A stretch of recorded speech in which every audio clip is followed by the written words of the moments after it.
Hai, Assalamualaikum warahmatullahi wabarakatuh.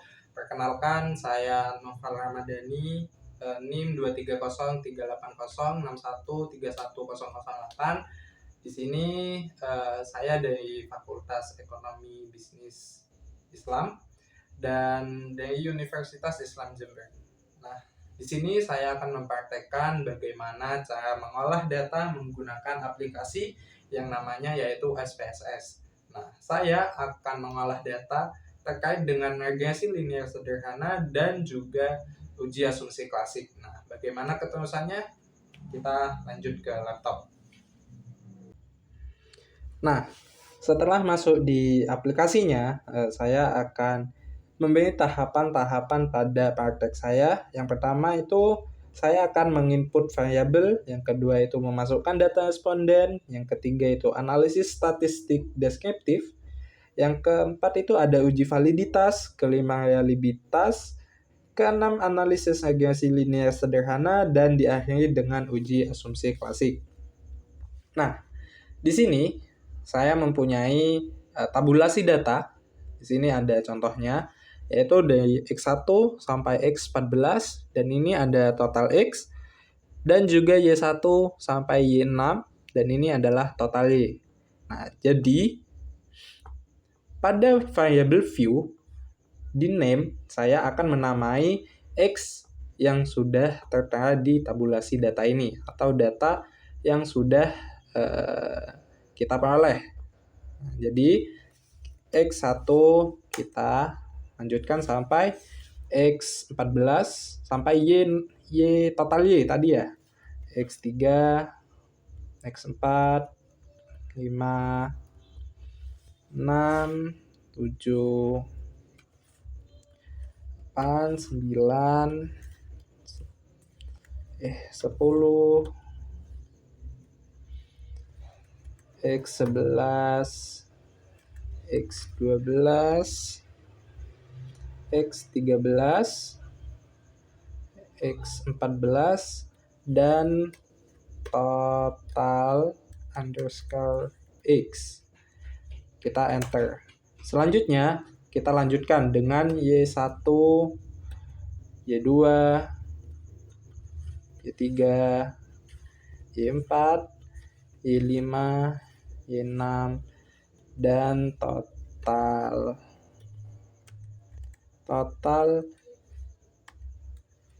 Y. Kita enter. Nah, ini semua kita mengikuti dari tabulasi data yang sudah kita peroleh. Seperti itu ya. Nah, selanjutnya di bagian desimal kita ubah menjadi 0 semua. Nah, kita bisa melakukan otomatis seperti ini atau bisa di copy paste. Dan itu sebetulnya sesuai dengan laptop masing-masing. Ada yang bisa, ada juga yang enggak. Seperti punya saya ini tidak bisa di copy paste secara keseluruhan. Jadi satu-satu seperti ini. Oke.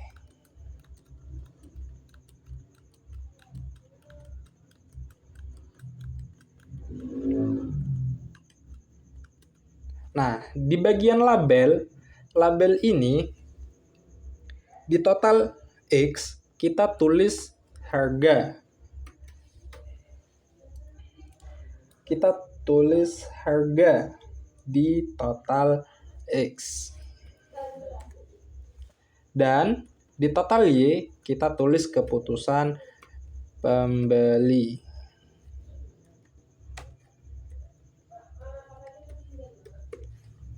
Nah, setelah label selesai, desimal selesai, label selesai, lanjut di value. Value kita klik yang non di sini.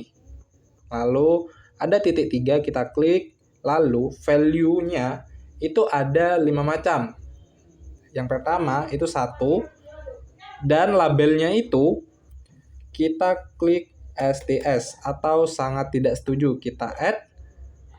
Lalu 2, kita klik labelnya itu TS, kita add.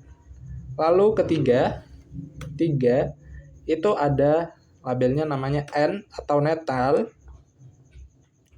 4 itu S atau setuju, dan yang terakhir itu 5 SS atau sangat setuju. Nah, setelah itu kita klik OK. Nah, ini semua di copy paste ke semua ini, ke semua data yang ada di sini, inputan yang di sini ya. Kita seperti tadi bisa kita copy terlebih dahulu, lalu paste.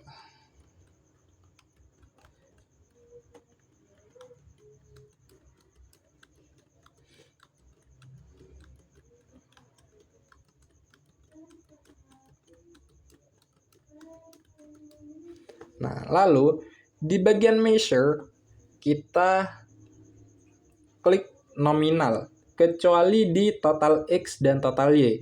Total X dan total Y itu kita scale.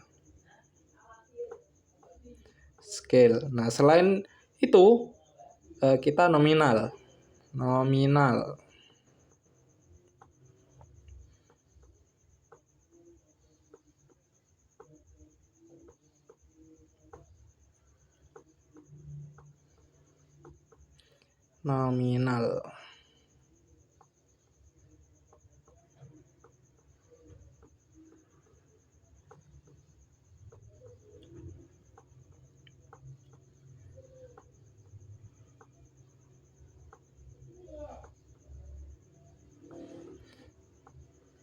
Satu-satu ya. Ini tidak bisa di copy paste. Karena pasti bakal error kalau di copy paste nantinya. Jadi kita input satu-satu. Nah, setelah ini selesai, kita lanjutkan ke data view. Nah, data view di sini sudah tertera bahwasanya ada X1, X2, X3 sampai total Y tadi. Nah, kita salin tabulasi data yang sudah kita peroleh. Kita salin semua. Dari sini ya. Dari X1 sampai total Y ke bawah.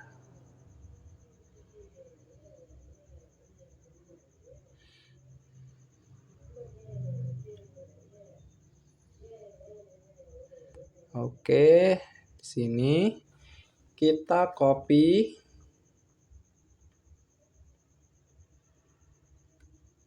klik copy, lalu kita paste di sini. Oke, kita tunggu. Oke. Semua tersalin di sini. Oke, seperti itu ya. Lanjut. Nah, setelah itu kita akan melihat statistik deskriptifnya. Oke, kita lihat dulu. Oke, sudah sesuai. Statistik. Gimana cara lihatnya? Ya, yang pertama, kita klik analyze, lalu deskriptif statistik, lalu frequency. Nah, ini kita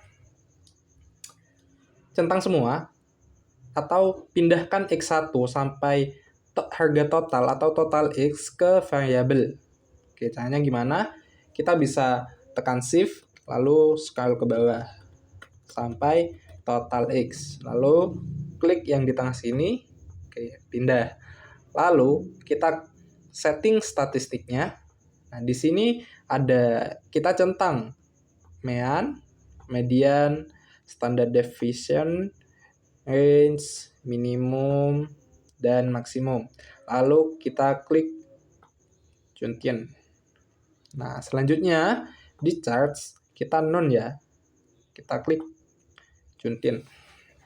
Lalu kita klik OK. Nah, di sini sudah tertera hasil dari statistik deskriptif dari X. Nah, selanjutnya yang Y. Yang Y bagaimana? Sama seperti tadi. Kita bisa dari sini ke analyze, lalu deskriptif, statistik, terus frequency. Nah, di sini kan sudah ada nih. Nah, kita kembalikan. Cara kembalikannya gimana? Bisa dengan reset atau dengan cara yang tadi.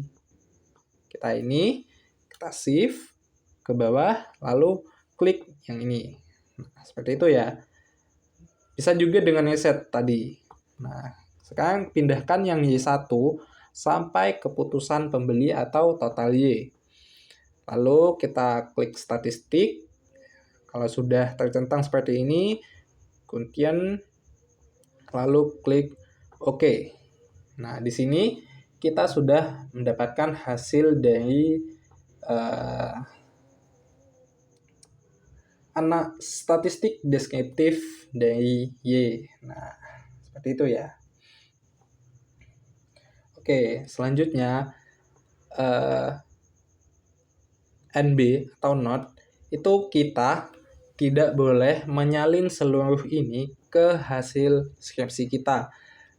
Karena itu nantinya akan kita harus menjelaskan apa yang sudah kita cantumkan di skripsi. Jadi kita harus bikin tabel, kita mengambil salah satu dari hasil ini dan kita bikin tabel baru di hasil skripsi kita nanti, itu baru dijelaskan. Nah, dan ini hasil data ini bisa kita cantumkan di lampiran nantinya. Oke, nah selanjutnya yaitu uji validitas. Nah, bagaimana itu? Kita klik analyze lagi, lalu kita di correlate. Nah, kita correlate dan bivariate. Setelah bivariate sama seperti tadi. X1, masukkan X1 sampai harga total atau total X ke variabel. Caranya sama seperti tadi. Sampai total variabel. Sampai total X. Nah, lalu kita ke menu option.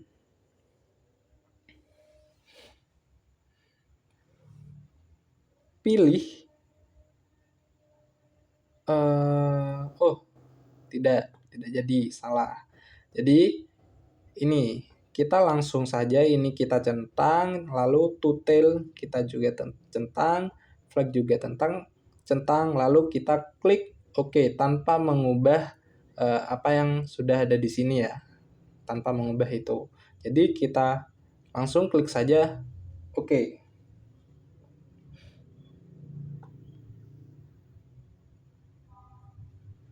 Nah, hasilnya seperti ini. Ini hasil dari uji validitas X. Nah, bagaimana yang Y? Sama caranya.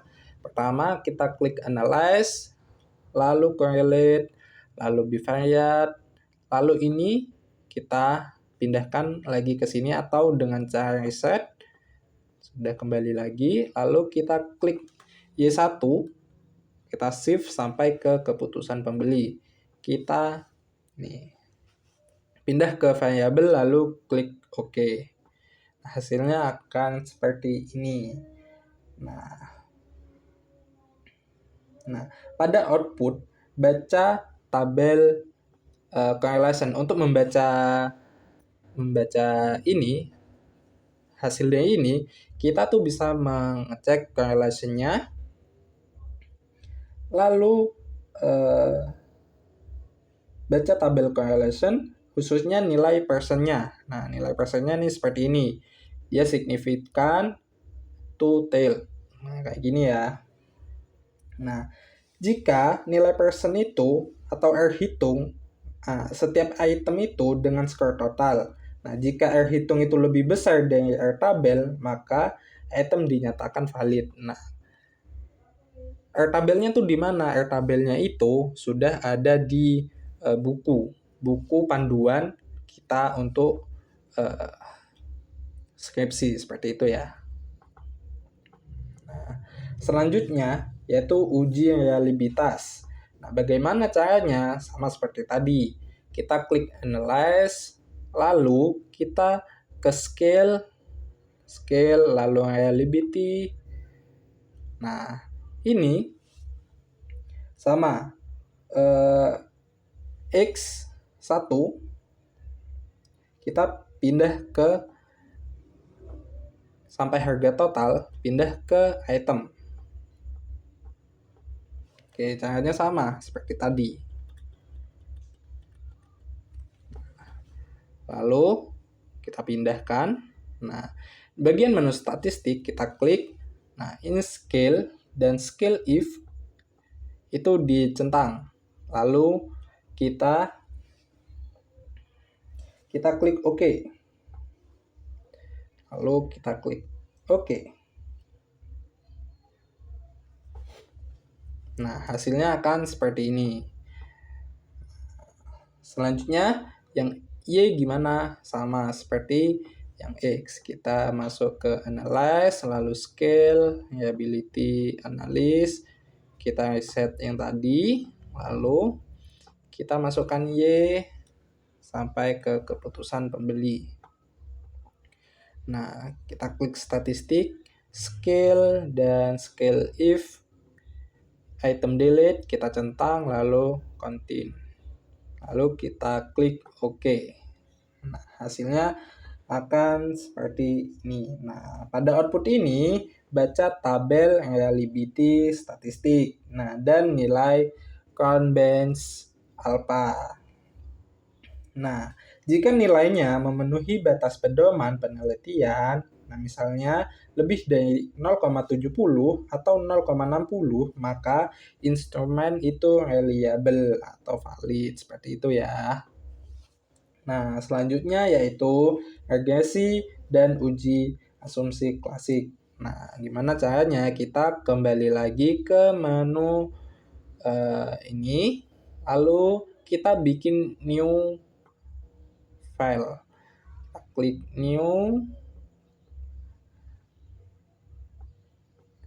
new data. Nah, ini semuanya kan baru. Kita ke variable view. Nah, di variable view ini kita klik namanya itu X dan Y. Oke, klik enter. Sama seperti tadi. Untuk angka desimalnya kita bikin 0. Nah, dan untuk ini measure-nya kita scale. Nah, seperti itu ya. Selanjutnya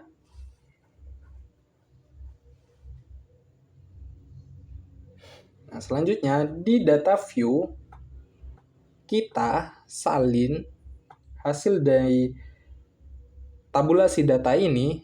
Nah, ini yang total X kita salin semua, kita pindahkan ke data view tadi.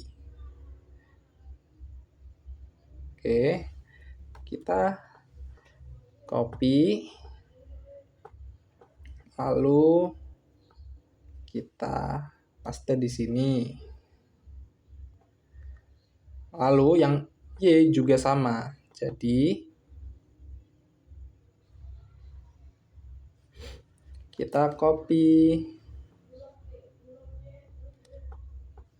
lalu paste di sini. Oke, nah selanjutnya gimana? Nah, selanjutnya kita buka Analyze, lalu kita buka regression. Nah, di regression ini ada pilihan linear. Kita klik linear. Nah, ini yang X itu dimasukkan ke dependent dan Y kayak seperti ini, dan Y kita masukkan ke independent. Nah, di bagian menu statistik di sini kita centang bagian yang ini Durbin-Watson, lalu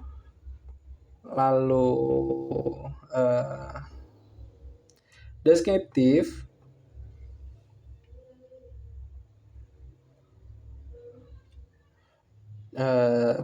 ini collinearity diagnostic, dan covariance matrix. Oke, seperti itu ya. Jadi yang dicentang itu ada model fit, lalu descriptive, lalu collinearity diagnostic, lalu ada estimate, lalu ada covariance matrix, dan Durbin-Watson. Setelah itu kita klik continue. Lalu kita menu plot. Nah, plot ini ada berbagai macam ya. Ada Zped, Zrexit, Drexit, Adjeped, Sexit, Sdrexit. Nah, kita pilih yang Zrexit. Zrexit itu yang ini. Zrexit, kita klik, kita masukkan ke Y. Nih, Zrexit masuk ke Y. Gini ya. Lalu yang Sexit, nah itu masukkan ke X. Nah, setelah itu kita centang histogram dan juga normal probability plot. Lalu kita klik continue. Nah, seperti itu ya. Setelah itu kita ke bagian save. Kita menu save. Lalu residual. Nah, ini kita centang standardized. Seperti itu. Lalu residualnya oke. Seperti itu ya. Setelah itu kita klik continue lagi. Dan kita klik OK. Nah, hasilnya akan seperti ini.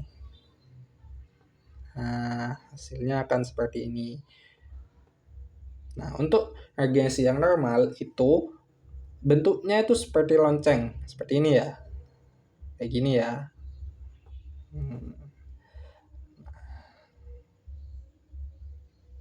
Oke.